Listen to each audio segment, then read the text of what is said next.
Army উনাকে বলেছেন পদত্যাগ না করার জন্য, উনাকে প্রোটেকশন দিয়েছে আর্মি। আর্মি প্রোটেকশন না দিলে উনি থাকতে পারতো না। যে একটা কনস্টিটিউশনাল প্রবলেম হবে যদি রাষ্ট্রপতি রিজাইন করেন, যার কারণে আর্মি ফুল ব্যাকিং দিয়ে রাষ্ট্রপতিকে রক্ষা করে। এগুলি বলে লাভ নাই। হিস্ট্রি, ইতিহাস পাল্টাতে পারবে না, ফ্যাক্টস পাল্টাতে পারবে না, ফ্যাক্টস কে মচড়াইতে পারবা কিন্তু পাল্টাতে পারবে না। অলরেডি রাষ্ট্রপতি পদত্যাগ করে ফেলেছে, কারণ হিসেবে রাষ্ট্রপতির কাছে জবাবদিহিতাও চাওয়া হয়েছে যে উনি শেখ হাসিনার সাথে বা আওয়ামী লীগের সাথে গোপনে ফোন আলাপ বা গোপনে কোনো বৈঠক করেছেন কিনা। সেরকম হঠাৎ করে কেন এই সিচুয়েশন ক্রিয়েট হলো? উনি তো আজকে কথা বলেননি, নিশ্চয় আগেই কথা বলেছেন। আর কথা উঠেছিল যে লন্ডনে তিনি যখন চিকিৎসার জন্য এসেছেন তখনও মিটিং হয়েছে বা কথা হয়েছে। তো এই এতদিন পরে হঠাৎ কেন এইটা, মানে আরো কিছু কি এখানে রহস্য ঘেরা আছে কিনা? ওনার সাথে শেখ হাসিনার কথা হয়েছে কিনা এই উত্তরটা উনি দিতে পারবেন, দুজন দিতে পারবে। এইটা তো আমি বলতে পারবো না।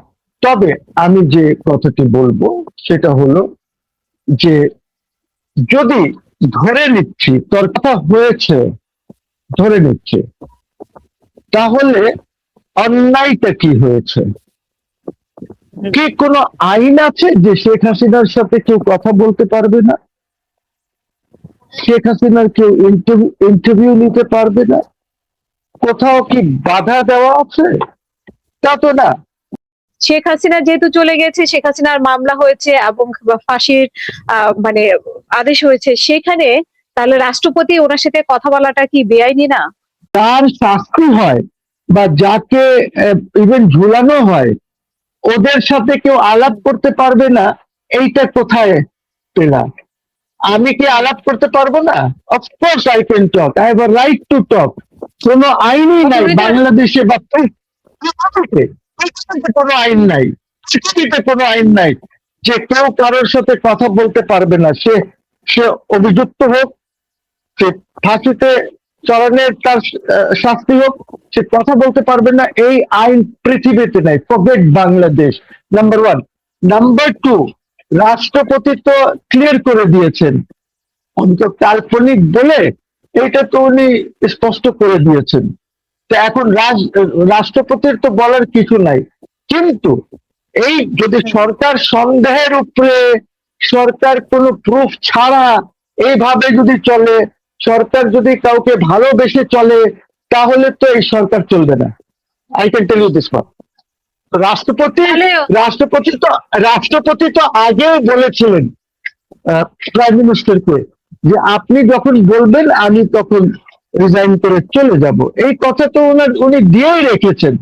এই এত তামাশা করার এই হাসনাত মাসনাত এইগুলির তো কিছু নাই বা কারোর কিছু নাই।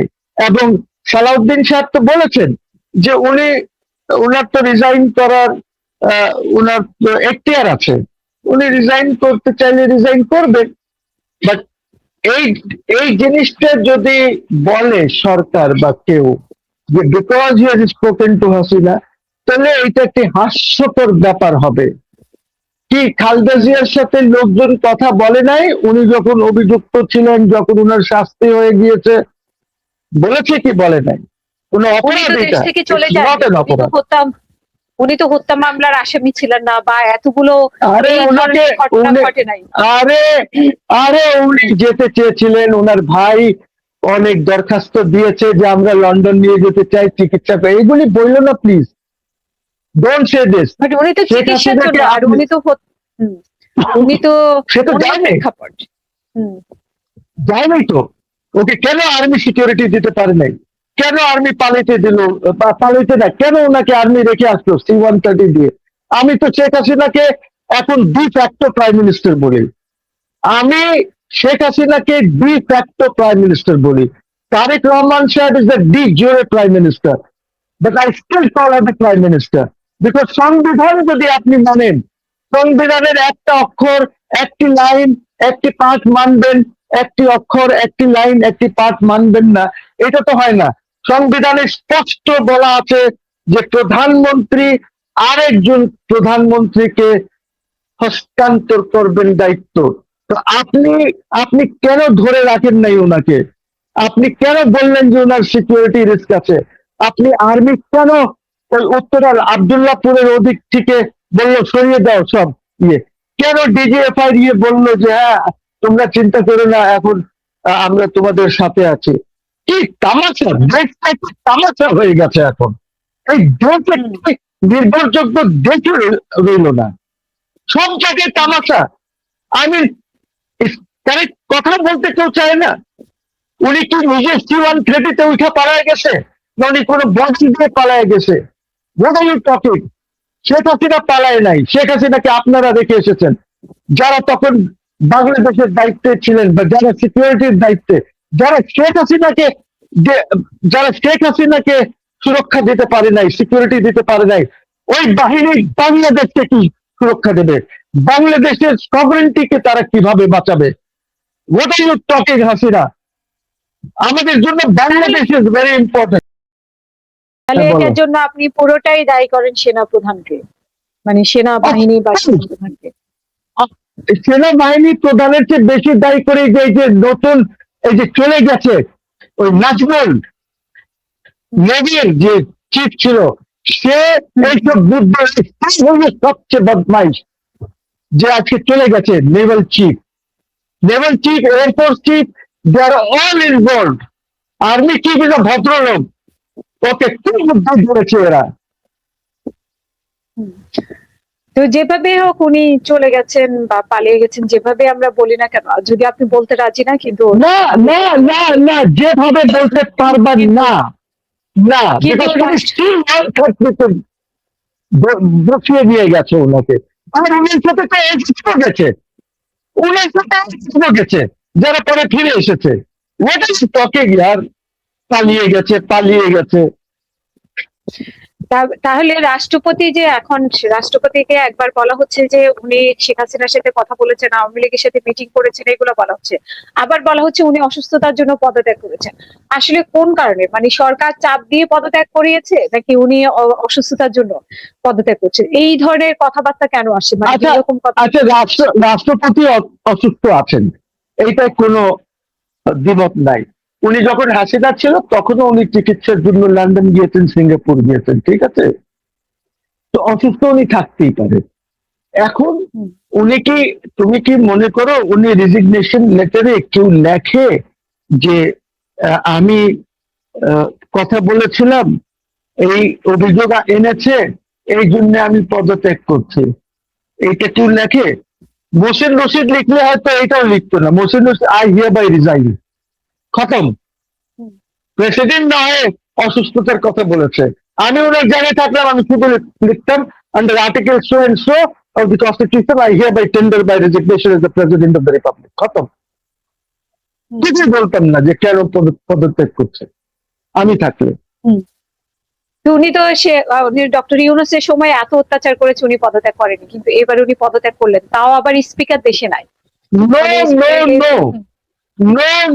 নো, ইউনূস সাহেবের সময় আর্মি উনাকে বলেছেন পদত্যাগ না করার জন্য। ওদের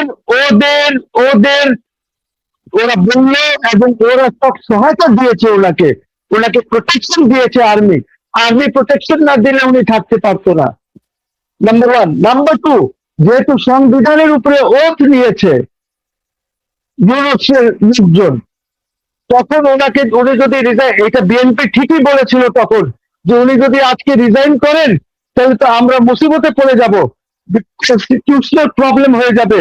বিকজ শিরিন শারমিন স্পিকার কোথায়, পার্লামেন্ট ভেঙে দিয়েছে।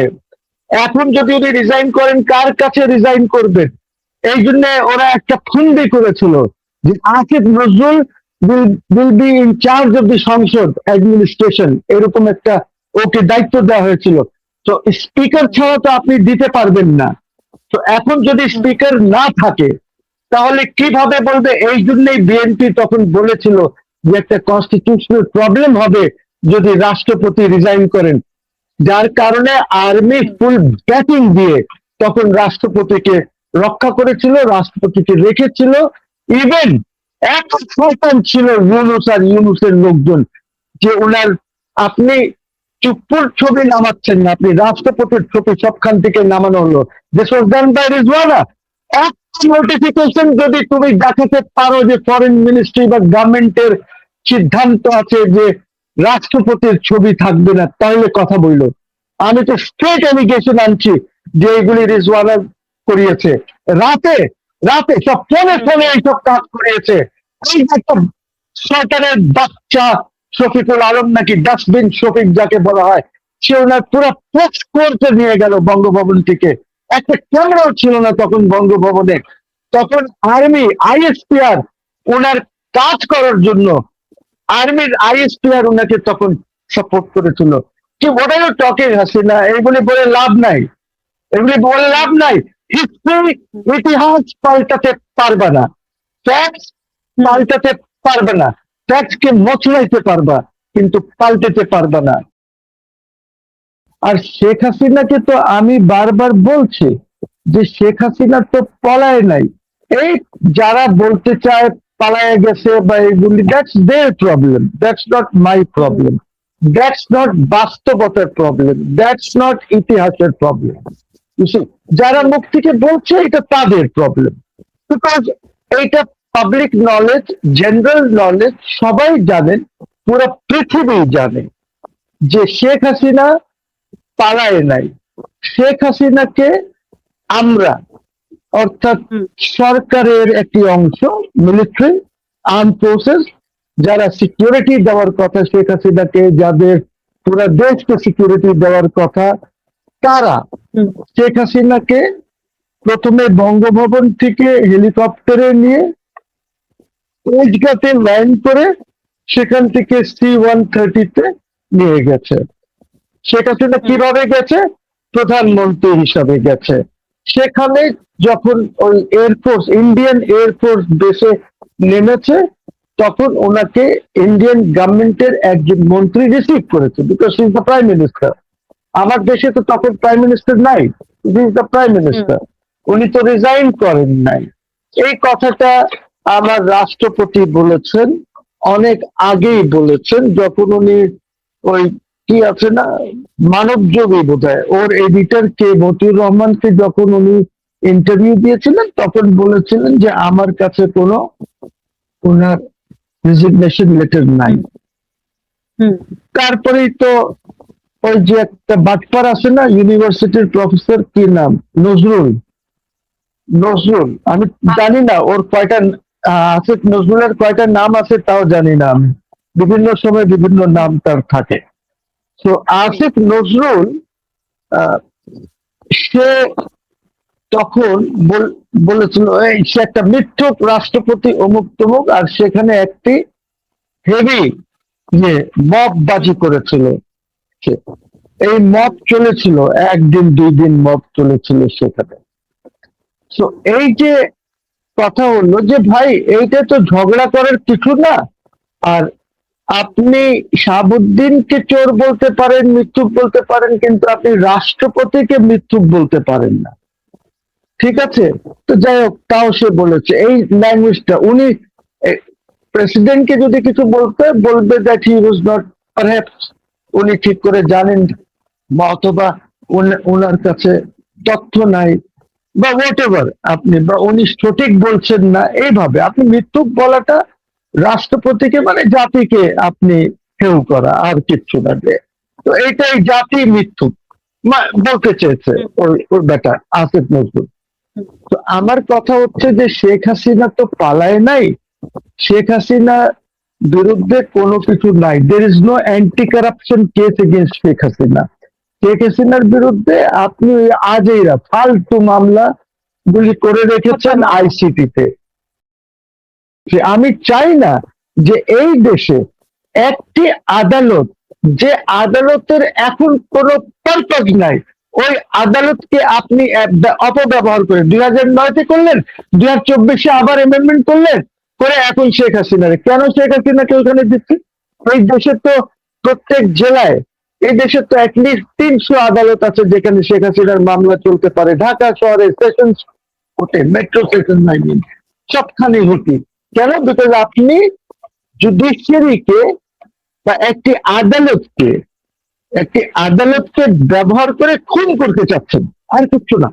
So now you want to kill Sheikh Hasina by abusing and raping this law.